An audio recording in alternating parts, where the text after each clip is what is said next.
Ipinagbunyi ng Pro 12 ang apat nilang mga personnel na nakapasa sa 2025 bar exam.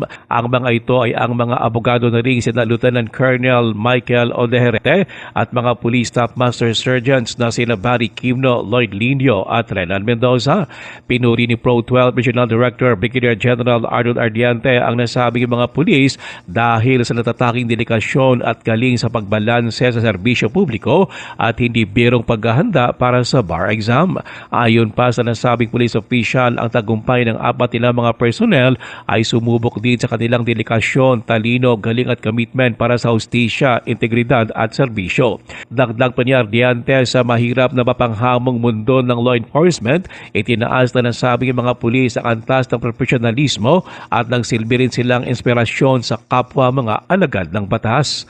Ayon pa kay Ardiante, ang tagumpay ng mga ito ay hindi lang para sa kanilang pamilya kundi pati na rin sa Pro 12 organization. Ruel Usano, NDBC, Bida Balita.